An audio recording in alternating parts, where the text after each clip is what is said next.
Hello there. Dr. Bill Crawford here, psychologist, speaker, author of 4 books, host of 2 PBS specials. Here today to bring you another tip on how to help you create the life you want. How to bring more clarity, confidence, and creativity to everything you do. This is part 2 of a 3-part series on influencing others. In part 1, we talked about the importance of knowing what you want to bring to a situation and what you want to bring out in others.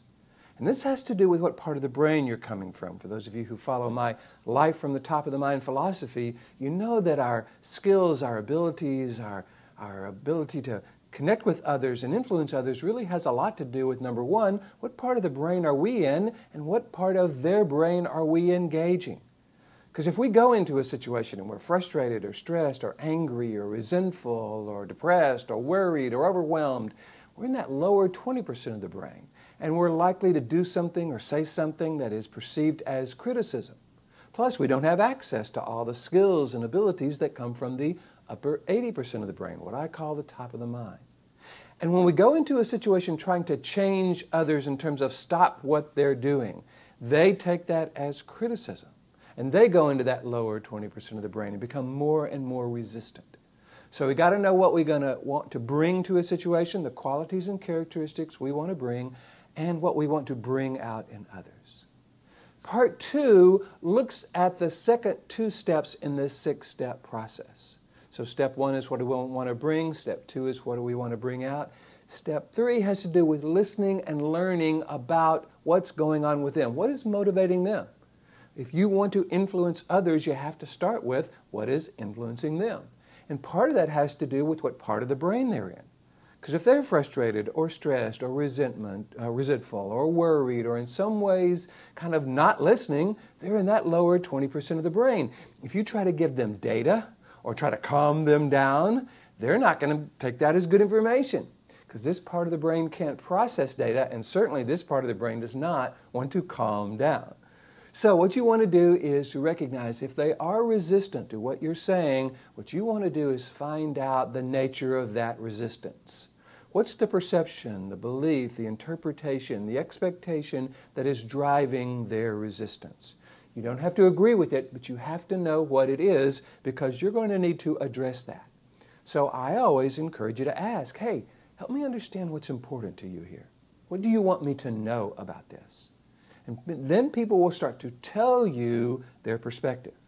Now, we want to listen to learn, not to evaluate, not to convince, not to defend, not to criticize, but to learn because, again, we want to be able to connect with whatever is troubling them and help them shift from that troubled part of the brain to that realistic part of the brain, that part of the brain where we all can create the kind of conversations we want. So, step 3 in this process is listening and learning, number 1, what part of the brain they're in. And what is the perception or the belief or the experience that is driving their resistance.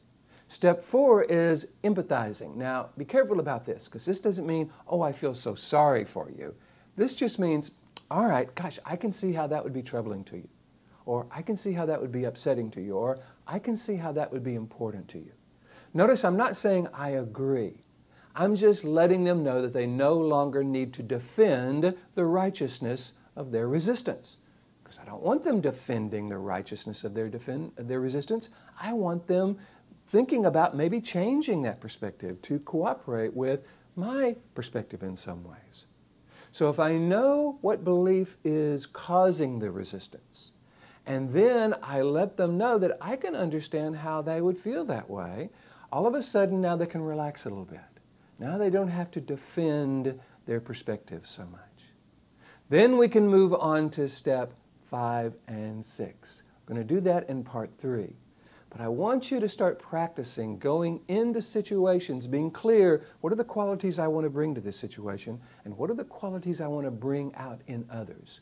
Have I ever seen them be a way I want them to be now? Holding that vision of who they are versus getting really connected or distracted to their resistance. Then learning what that resistance is all about so that then you can say, okay, I can see how you'd feel that way, even if it makes no sense to you. If someone says that they think Martians are controlling their brain waves, Well, hey, you can understand how that would be upsetting to them. It doesn't mean you think Martians are controlling their brainwaves, but you can easily say, yeah, I can see how that would be troubling to you. I can see how that would be upsetting. So you're wanting to empathize, and what you want to make a distinction between is understanding and agreement. You can understand someone without needing to agree with their perspective. So all of this begins to lead you to step 5 and 6, which I'm going to cover in the third installment of this process. In the meantime, though, I'm encouraging you to practice these first 4 steps. What do I want to bring? What do I want to bring out? What is driving their resistance? And how can I let them know that I can understand that? I can see how that would be troubling to them, or I can see how that would be important to them. I hope you're enjoying these videos. If so, please hit the like button. Share this with your friends. You know, Google and YouTube pay a lot of attention to how many folks do that, so please do that. If you have questions or comments, please put them down below. If you have a question, let me know, and I'll be happy to address it, happy to answer it. If you would like me to come and do something for your organization about how to engage others by engaging a very specific part of the brain, how to bring your best to life by engaging a very specific part of the brain, all you got to do is hit the contact button on my website, BillCrawfordPh.com, or just Google Bill Crawford. I'll come up on the first page. Go to the website, hit the contact button, let me know what you're interested in, and I would love to talk with you about that. In the meantime, here's to you, bringing more clarity, confidence, and creativity to everything you do, and I look forward to seeing you in part 3.